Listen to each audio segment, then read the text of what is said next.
Welcome students. आज हम बात करते हैं। नेक्स्ट है हमारा स्पर्मियोजेनेसिस। गैमेटोजेनेसिस में हमने पढ़ा फॉर्मेशन ऑफ स्पर्मेटिड, अर्थात जनन जो कोशिकाएं हैं, शुक्रजनक कोशिकाएं हैं, प्रीमोडियल जर्म सेल से उससे अर्धसूत्री विभाजन के द्वारा किस प्रकार से राउंड स्पर्मेटिड का निर्माण होता है। गोल जो है स्पर्मेटिड बनते हैं, उन स्पर्मेटिड से स्पर्म का निर्माण है, वो क्रिया कहलाती है स्पर्मियोजेनेसिस। वो स्पर्मियोजेनेसिस जिसको हिंदी में कहते हैं शुक्राणु जनन प्रक्रिया। तो स्पर्मियोजेनेसिस और स्पर्मेटोजेनेसिस दोनों में फ़र्क है। Spermatogenesis formation of spermatid from primordial germ cells, primordial germ cell से स्पर्मेटिड बनना, और स्पर्मेटिड से जो स्पर्म बनता है वो क्रिया कहलाती है स्पर्मियोजेनेसिस। तो क्या होता है, सबसे पहले केंद्रक का एक सिरे पे चला जाता है, मतलब जो स्पर्मेटिड होता है गोल, उसका जो केंद्रक है वो एक सिरे पे चला जाता है, मतलब इस प्रकार से साइड में हो जाता है। केंद्रक में क्रोमेटिन पदार्थ को छोड़कर से सभी संरचनाएं केंद्रक से बाहर निकल जाती है। केंद्रक से है वो बिल्कुल कंडेंस हो जाता है, उसमें से सारी चीज़ें हैं वो बाहर निकल आती हैं, उसका केंद्रक द्रव्य भी बाहर आ जाता है। केवल और केवल वहाँ क्या पाया जाता है, डीएनए पाया जाता है, जीन्स पाए जाते हैं, जिसके फलस्वरूप केंद्र अत्यधिक हल्का व छोटा हो जाता है।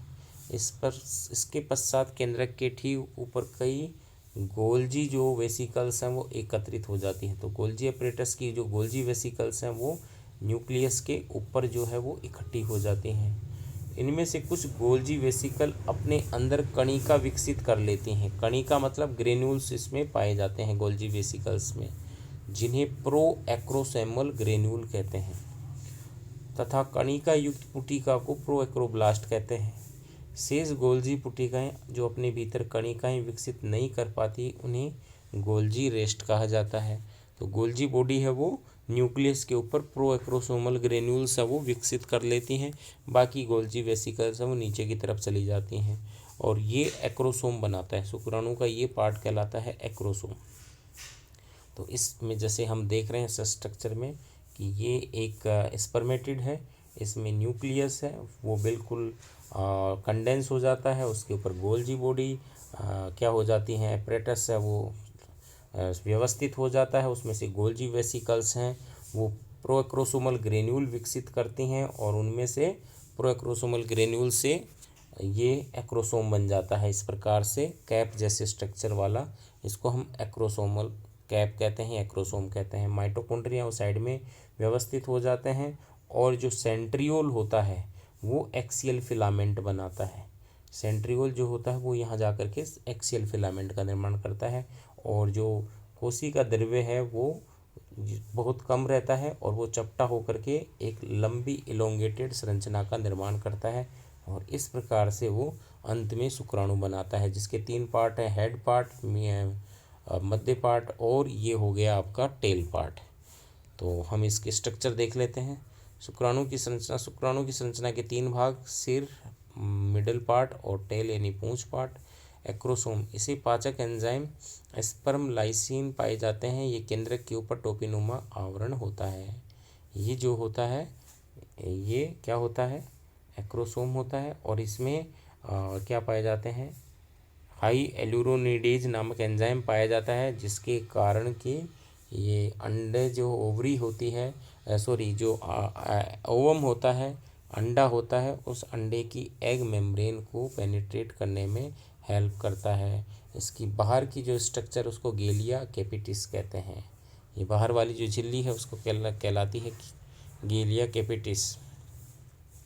एक्रोसोम दोहरी झिल्ली से घिरा हुआ होता है। एक्रोसोम और इसकी झिल्लियाँ क्या कहलाती हैं, गेलिया कैपिटिस कहलाती हैं। इसकी जो झिल्ली होती है वो गेलिया कैपिटिस कहलाती है। ये हम स्ट्रक्चर देख रहे हैं कि एक स्ट्रक्चर होती है जिसको इलेक्ट्रॉन माइक्रोस्कोपी से यदि हम देखें तो इस प्रकार से ये वाला पार्ट एक्रोसोम जिसको हेड पार्ट है, ये इसकी झिल्लियाँ हैं गेलिया कैपिटिस, इसके अंदर ये एक्रोसोमल ग्रेन्यूल्स होते हैं। जो एक्रोसोमल ग्रेन्यूल हैं ये बेसिकली लाइटिक एंजाइम्स इनमें पाए जाते हैं, जैसे हाई एल्यूरोनिडेज नामक एंजाइम जो कि ओवम या अंडे की झिल्ली को नष्ट करने में काम आते हैं, उसमें परफोर्मेशन पैदा करते हैं, छिद्र पैदा करते हैं। ये दूसरी स्ट्रक्चर कहलाती है परफोरेटियम। ये इसके बीच में पाए जाने वाला एक पार्ट होता है जो कि यहाँ इसका कार्य बेसिकली ये है कि ये एक्रोसोम को आगे की ओर धकेलता है। ये न्यूक्लियस होता है जिसके अंदर जेनेटिक मटेरियल अर्थात डीएनए पाया जाता है केवल और केवल। फिर ये होता है डिस्टल सेंट्रियोल होता है यहाँ पे, ये हो गया आपका डिस्टल सेंट्रियोल। और एक होता है प्रोक्सिमल सेंट्रियोल जो कि यहाँ इसके बीच में पाया जाता है, दोनों के बीच में पाया जाता है प्रोक्सी सेंट्रियोल इस प्रकार से। और उसके नीचे की ओर 90 डिग्री के एंगल पे पाया जाता है डिस्टल सेंट्रियोल जो कि एक्सियल फिलामेंट बनाता है और वो नीचे वाले मध्य भाग बनाता है। उसके चारों ओर माइटोकॉन्ड्रिया वो स्पाइरल फॉर्म में अरेंज होते हैं और इसे हम मेंचेट कहते हैं। ये कहलाता है मेंचेट इसके चारों ओर। और फिर ये जो है ये लास्ट में होता है एक रिंग सेंट्रियोल और इससे जो है केवल एक्सियल फिलामेंट है वो बाहर की तरफ निकलते हैं जो पूंछ बनाते हैं। तो ये जो स्ट्रक्चर होती है ये एक टिपिकल जो स्पर्म होता है उसमें देखने को मिलती है। लेट्स सी शीर्ष का बाकी भाग केंद्रक होता है एक्रोसोम के अलावा। केंद्रक तथा एक्रोसोम के मध्य एक सक्रिय जगह होती है जिसको हम परफोरेटियम कहते हैं, जो मैंने अभी बताई आपको। शुक्राणु का केंद्रक बहुत छोटा होता है। इसके केंद्रक में न्यूक्लियोप्लाज्म तथा केंद्रिका अनुपस्थित होती है। राइट, न्यूक्लियोप्लाज्म तथा केंद्रिका क्या होती है इसमें अनुपस्थित होती है, केवल क्रोमेटिन पाया जाता है। केंद्र के आधार भाग में एक गड्ढा होता है और इसमें क्या पाया जाता है समीपस्थ सेंट्रियोल पाया जाता है। समीपस्थ का मतलब जैसे मैंने अभी बताया जो है वो प्रोक्सिमल सेंट्रियोल, दो सेंट्रियोल होते हैं, एक प्रोक्सिमल सेंट्रियोल एक डिस्टल सेंट्रियोल। तो केंद्र का जो आधार भाग होता है वहाँ पे पाया जाता है ये प्रोक्सिमल सेंट्रियोल। सिर तथा मध्य भाग के मध्य एक छोटी गिरवा पाई जाती है। गिरवा यानी नेक वाले पार्ट में दूरस्थ सेंट्रियोल पाया जाता है। ये दोनों सेंट्रियोल एक दूसरे पे समकोण पर स्थित होते हैं, यानी एक इस प्रकार है तो एक यूं लंबा है, तो एक दूसरे पे समकोण पे स्थित होते हैं। समीपस्थ सेंट्रियोल निषेचित अंडे में विदलन पैदा करता है और प्रथम तर्कु सर्वप्रथम समीपस्थ सेंट्रियोल से ही बनता है, जबकि दूरस्थ सेंट्रियोल से एक्सोनीमा बनता है। ये एक्सोनीमा पूंछ के अंतिम सिरे तक जाता है और इसमें सूक्ष्म नलिकाओं की व्यवस्था माइक्रोट्यूब्यूल की व्यवस्था 9+2 होती है। तो ये इसका पार्ट होता है। मध्य भाग जो क्या होता है शुक्राणु का मध्य भाग ऊर्जा कक्ष कहलाता है। इनिक माइटोकॉन्ड्रिया एक सर्पिल रूप में एक्सोनीमा को घेरे रहते हैं। इसे नेबकर्ण आच्छद कहते हैं या निबेन कर्ण कह सकते हैं इसे निबेन कर्ण शीत कहते हैं। निबेन कर्ण शीत होती है, ये पतली झिल्ली पाई जाती है जो माइटोकॉन्ड्रिया से बनी होती है। ये भाग शुक्राणु को गति के लिए ऊर्जा प्रदान करता है। मध्य भाग में साइटोप्लाज्म एक पतली परत के रूप में पाया जाता है और इस पतली परत को जो जिसमें थोड़ा सा साइटोप्लाज्म होता है उसे मेंचेट कहते हैं। मध्य भाग में एक्सोनीमा को 9 ठोस तंतु घेरे रहते हैं और ये तंतु प्रोटीन के बने होते हैं। मध्य भाग के पश्च सिरे पे एक रिंग सेंट्रियोल भी पाया जाता है लास्ट में, और इसका कार्य अज्ञात है। हालांकि ये भी कहा जाता है कि रिंग सेंट्रियोल जो मध्य भाग को पूंछ से अलग करता है। लास्ट आता है पूंछ यानी टेल पार्ट, सबसे लंबा पार्ट होता है शुक्राणु का, और ये तंतुमय भाग क्या कहलाता है पूंछ कहलाता है। शुक्राणु पूंछ की सहायता से गति करता है। पूंछ की आधार कणिका बेसल ग्रेन्यूल जो है वो दूरस्थ सेंट्रियोल होता है। पूंछ का जो वो होता है बेसल आधार कणिका जो है वो दूरस्थ सेंट्रियोल होता है, डिस्टल सेंट्रियोल से ये बना होता है। पूंछ के 2 भाग होते हैं। मुख्य भाग, ये भाग चौड़ा होता है, इसमें साइटोप्लाज्म पाया जाता है, ये 2 ठोस तंतुओं से घिरा होता है।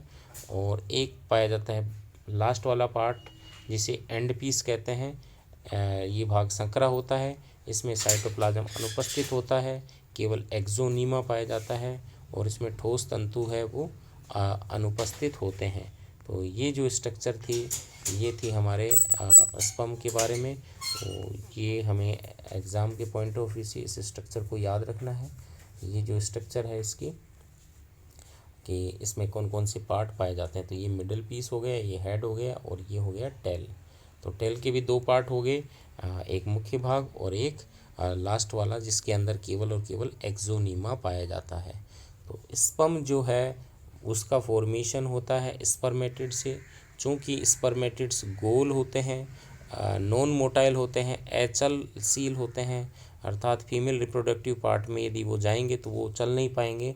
अतः उनका एक मोटाइल और एक इलोंगेटेड यानी लंबे बेलनाकार आकृति में बदलना आवश्यक है और उसे ही हम स्पर्म कहते हैं। तो ये प्रक्रिया कहलाती है स्पर्मियोजेनेसिस।